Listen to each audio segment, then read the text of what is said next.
All right, welcome back to Crazy Sexy Naked. I'm Brittany, and with me today are Chris and Bree.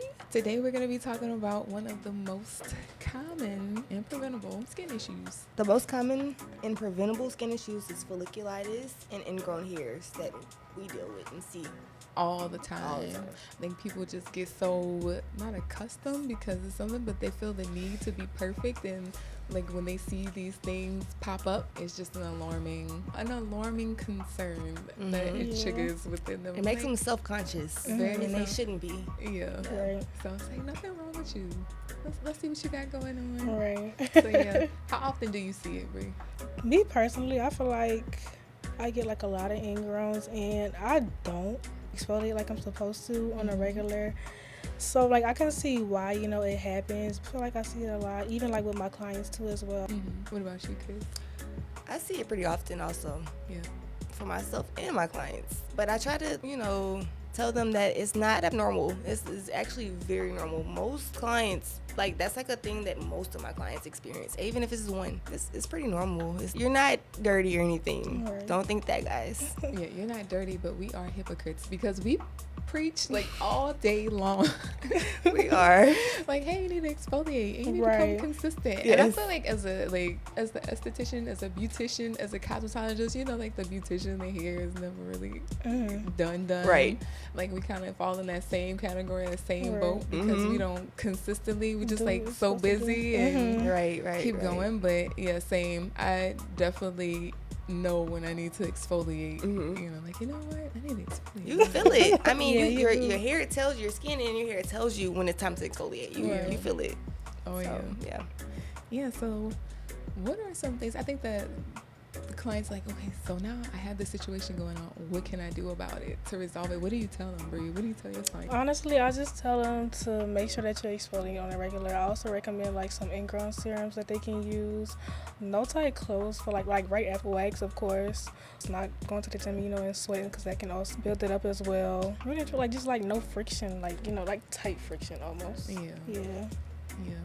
I find that a lot of times, like, people come in with constrictive clothes and then wonder why, and we get those phone calls. Yeah. You're like, you know what? And then it becomes a rhetoric, the same Right. thing that we say all day long. Definitely before I get my wax, I like to do a really good exfoliating because it doesn't just make the wax a lot more easier. It just kind of saws away the dead skin cells Right. and bacteria that possibly could interfere, and cause one of those issues. Another thing that I like to do, and I found the perfect solution, because I always say, exfoliate with a mild soap like Dove or Ivory. And they have an antibacterial afterwards or before. They have Dove antibacterial. I love it. But Yeah. Dove antibacterial soap. Yeah. So I like to take that with my little glove. I feel like that's the best thing to use. Just those little scrubby gloves, and just lightly scrub. You don't want to scrub too hard because then Right. that could also disrupt, the skin microbiome. So, like I said, it just helps to lift those hairs out too, so you get a nice smooth wax after. Clean wax. So yeah, and I think too, they're like, oh well, why does it happen? Why does it happen? And I think that they feel like it's just them that it's happening to, but it's like no, It's for everybody. it's most of the time when we deal with a lot of ethnic skin, and a lot of ethnic, and the coilier hairs and corset hairs are kind of specific to ethnic skin tones. Yeah. Yeah. It'll just coil right up into the skin. And it coils back down, and sometimes it'll either get infected, it'll get inflamed, and it'll push up because it kind of naturally grows, just like you said, back into the skin. Right. So I enjoy extracting those. Me too. I love it. Enjoy doing vajacials, and especially when we have a good extraction session. It's like satisfying. I would say just for those clients that do deal with it, just avoid picking at it, because that most times it always makes it worse. Right. If it's bothering you that bad, I would say just come give us a call, or come, just show up. Show up. You don't even have to get a full vajacial. Yeah, just get a traditional one. Right. Just get some extractions. But the vajacial is just like so good at mitigating because, you get the cleanser. We like to use the enzymatic cleanser. And that's something else, like different products to use, and we'll talk about that. But that exfoliator in itself, those little enzymes go in and eat away at the dead skin. Yeah. And then we do a scrub afterwards, so you get that double exfoliating, and then you get that nice steam that kind of open those pores up to allow those products to penetrate, and then that gives them, kind of cleans everything out really nice. And then you can go and start to lift those little hairs out of there. That's so fun. And then sometimes you will see the ones that have gotten a little bit, where you see the pus filled, you can kind of tell like, okay, so we have the hair bumps, which is the folliculitis, and then we have the actual ingrowns, and we kind of see the ingrowns through the little transparent part of the skin. Yes. That translucent skin, and you just see it. That dead skin. And usually a lot of times when you just slaw at it, you just kind of scrub at it, It'll pop right up. Yeah, it'll pop up on its own. You don't even have to do too much. But for the people that kind of have a busy life, chemical exfoliant is probably best for them. Yeah. So like, I don't feel like spending that much time in the shower. I forget. Just roll the serum on there. We sell some. And I like the formula that we use because, it has those, like I said, we talked about earlier, Chris, me, the AHAs, the alpha hydroxy acids, and the beta hydroxy acids. So it has that salicylic acid, which is a beta hydroxy acid. We have that glycolic and the lactic acid.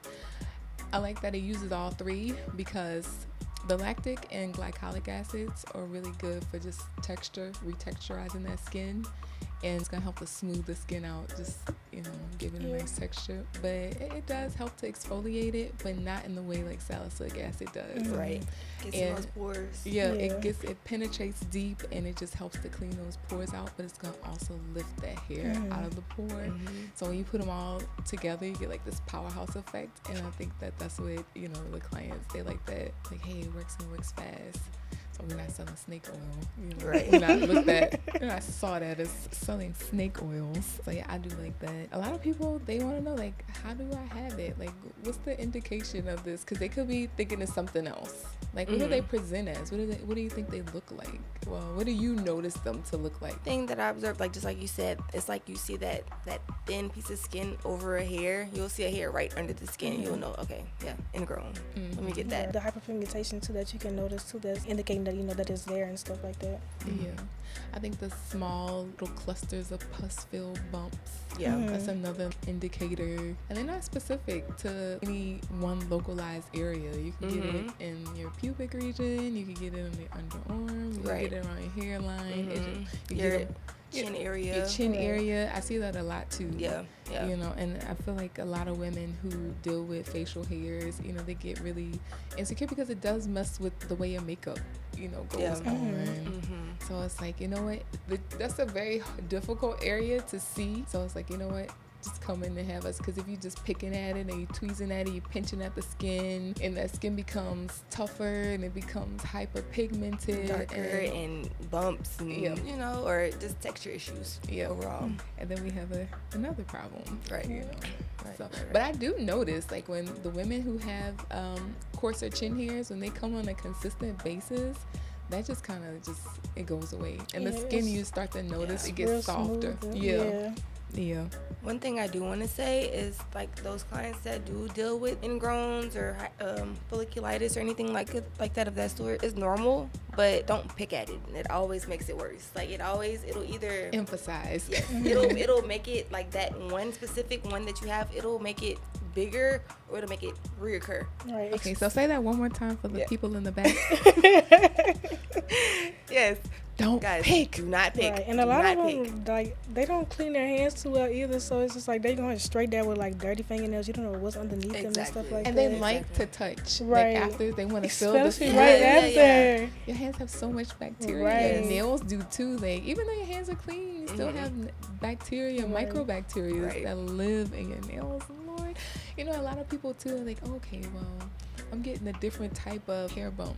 sometimes like that's just your skin flora that you may have streptococcus. It's just a different type of bacteria that lives, well, maybe your natural biome, so it may make you more susceptible to getting those. And I think a good product for those people is a good antiseptic, whether you're doing beta iodine or there's a product called Phenapil, and that just kind of helps to keep that from happening when those people have those type of issues, because those will result in very nasty infected hair bump boil. So it's not just this visible hair that's trapped under the skin anymore. It becomes a bigger situation. So that could help that, and it could also save a hospital bill. I would say, guys, if you get those annoying ingrowns or anything that you're concerned about, you can come see us. We'll, look at it and do what we can. And if it's anything, beyond what we can do, we'll, refer you to dermatologists. I would say do not pick and do a warm compress. If it's something like, you're waiting till the next day to get to us or something, and something's really bothering you, irritating you, do a warm compress, and that'll kind of hold you over till you can get to us or a dermatologist. The warm compress does help when they have those boil situations. It just kind of breaks that up, and then it helps with the inflammation. Yeah, I do like that, but I think it's important to do the homework too, before and after. So make sure you're exfoliating 2 to 3 times a week at least. Or using your chemical exfoliators. So it all boils down to, if you deal with that issue, and it's like a reoccurring thing, even if you just started dealing with it, just do something to help the issue. Don't make it worse. Just like Brittany said, exfoliate, and try to do that. At least start with that. If that doesn't help, warm compress, come see us. And then maybe if that doesn't help, dermatologist. Yep. And I think we should go into what services, if you want to just get rid of hair and depilate the hair and things like that. Shaving, I wouldn't recommend shaving, because for the most part with our clients, when they come in, they shave every which direction, and you can tell you're not supposed to. which way that hair is growing. You ever get the clients, the hair is growing this way, this way, this way, this way, and just showing us, okay, you're shaving all over the place, and when that hair is growing back, it's just so when you cut it, you're already cutting it at that beveled angle, and then you go back and you cut it this way, you just make yourself so prone to irritation and ingrowns. But then shaving as well, it just disrupts that microbiome. It's funny though, because I've had so before I started here, right when I started working here, I was shaving, right? Obviously. Well, I'm not gonna say I was shaving. I did shave, and I had the worst breakout ever in life. I went to my dermatologist because I was so concerned. I was like, I don't know what's going on. It's just like anybody else would be, right? Right. And they were like, just don't shave anymore. That's not. It don't work for you. Your hair type, it doesn't work. So just don't do it, because you're gonna continue dealing with this issue. Just start waxing. Started waxing, and went away. So. Yeah, I think that just shaving causes such a huge imbalance in the skin in general. So once that skin barrier has been compromised, then you just start to see all these other issues going on. I think on the rise for us was after COVID, when people were doing these DIYs, whether they went back to shaving, making sugar waxes, making all types of stuff, and was popping the hairs off. So I think that's too why it's important, if you're going to wax, to have a good person that must know what they're doing, that's waxing the correct way, because if not, then they're popping their hairs off popping those hairs off at the skin surface, and those hairs are just kind of growing back at giving you more issues. So you're like, well, I get a wax, but I still have a lot of hair bumps, and I still have a lot of ingrowns. Well, it could be either the wax or the waxer, because a lot of times too, and that's why I like the wax that we use, it's just so pliable and so flexible, so the hairs are not snapping off at the root. It stays like a taffy consistency. So just if the reason why they get the sugaring done, because the sugaring is just it's more sticky, so it's more flexible. It doesn't just snap those hairs off at the skin surface. It pulls it all the way out from the root, because it maintains that flexibility. And then too, waxing is a natural exfoliant in itself. When you look at the back of that wax strip, you'll see the dead skin cells that have come up with it, and the skin looks all nice and bright and shiny.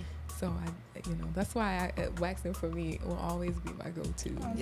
And of course consistently, which I need to be. So what about those clients that come too often, and then they experience ingrowns, or they don't realize that could contribute to the reason they're getting ingrowns. They're like, oh, I'm just getting waxed because I don't want to get ingrowns, but that's the reason. I feel like it's infecting like their growth pattern though, because it's just like you're getting those hairs that's already out, but at the same time you still have those hairs that's like, you know, that haven't came out just yet. So it's just like I feel like it's messing that up. That right cycle, the hair growth cycle, and that's what I was gonna say. It could be interference.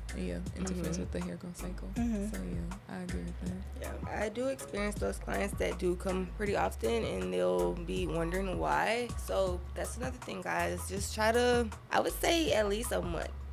At least 4 weeks. Just try to let it grow out at least 4 weeks. Make sure you're doing your exfoliation. If that's your issue, that's the reason you're trying to come more often, just do more exfoliation. Wait a few days after your wax, start exfoliating, and it'll minimize the amount of ingrowns you get for sure. I don't know what it is, but you know, like the clients that only come when they're going on vacation, and then they expect like bald results. It's like you're not gonna get like pure bald, because you know you don't come like on a regular, so it's just like you don't come and you've been shaving, right? And that's a difference. Like, okay, if you've been growing her out and she been growing, like, yeah, it'll be nice and smooth. But if you've been shaving and you've been using some type of depilatory cream, like, no, you're not gonna get like that nice once or twice a year. Like, it's not gonna happen, right? And we get those, you know, quite often too. I think for the people who get the ones on the face, the chin ingrowns and folliculitis in that area, especially our men, our black men with beards, that beard hair is really coarse and they're shaving a lot. So just imagine, we just said like how it disrupts the skin flora, and you should constantly, especially for the men who work at plant jobs and they have to keep smooth face, how that could be just really damage the integrity of the skin, and now they have that really bad hyperpigmented area, but they also too they have almost like these boiled pimples on the skin. They're like, well, how do I get rid of it? And men being men, they just do nothing. So they're it's so just stubborn. It's like whatever. It compiles and compiles, and but then they get so irritated. They're like, okay, I gotta do something. And then finally, when they come in, the skin is like super inflamed. It's super, you know, it's just like, man, it's hard. Now there's a boil, and I can't get it. The doctor has to get it. So it's only so much, you know, that we can do in those parameters, but we can definitely, you know, if you come in for a facial and you do, you know, if you are shaving, you can maintain, you know, smooth skin, and we can get those, especially like in the back of the neck when they go to the barbers, and oh man, that just makes them even more prone, because the barbers, even though they may or may not hit them with an antiseptic after, they'll still get it's a lot. The neck is a creasing point too. So a lot of times, like the back of your head and the back of your neck is pressed up against something. The back of your shirt, you know, whatever it is, maybe it. But just coming in and get a deep cleanse, even if you're going to do it at home, to make sure that you unclog those pores and release those trapped hairs to keep them from going back and embedding themselves into the skin. But soothing treatments like skin masks and can definitely calm it and try to help fight those bacteria. But the one thing that I really like to use on them to really target, and you might like to use it, you might know what I'm about to say, is the high frequency. I feel like once you hit that sizzle,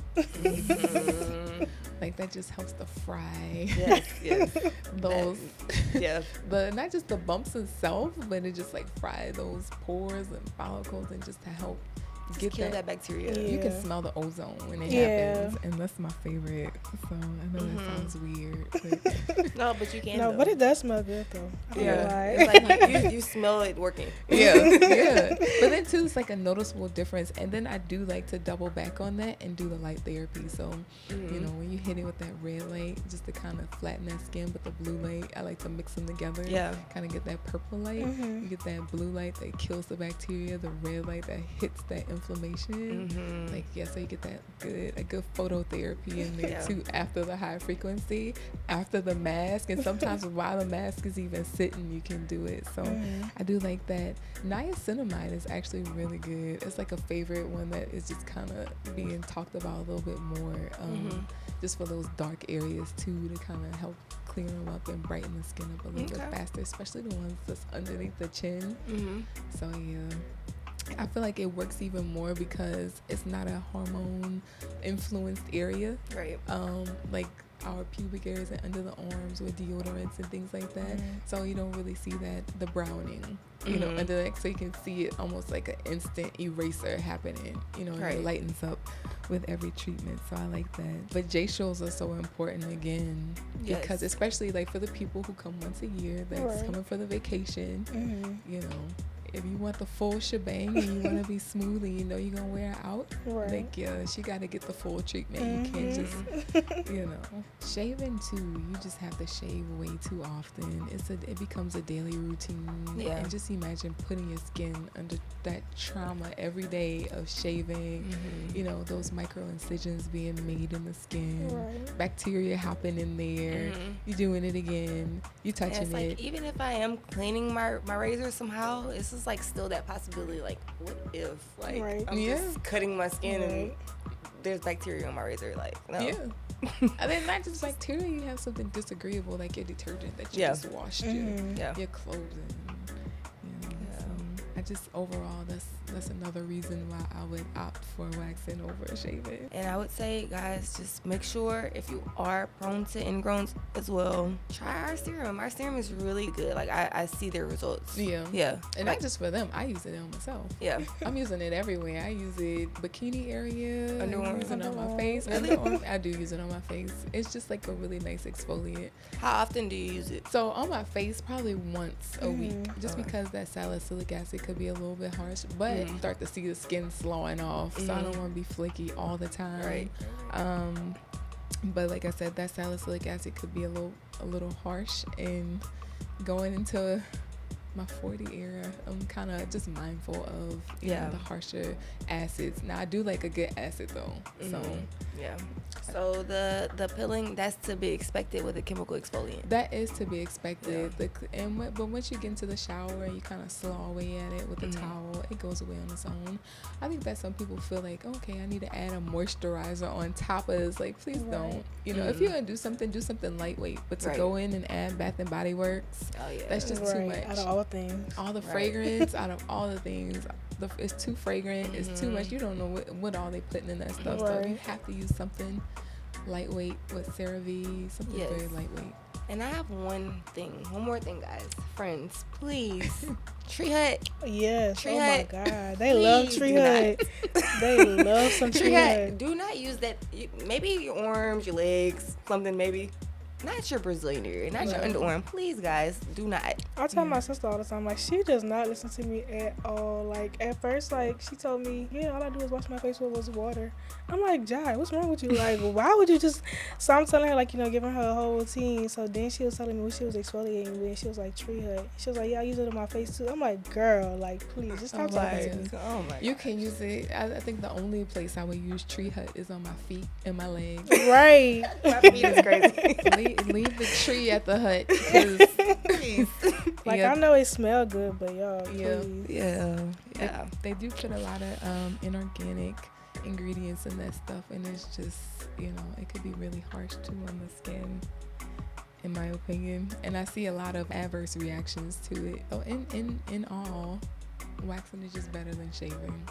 Especially like I said with ethnic skin, it reduces the hyperpigmentation. It's gonna exfoliate while you're getting it done, and over time it's just gentler because it allows that hair. Your hair is gonna come back in. It's gonna be softer. It's gonna be straighter.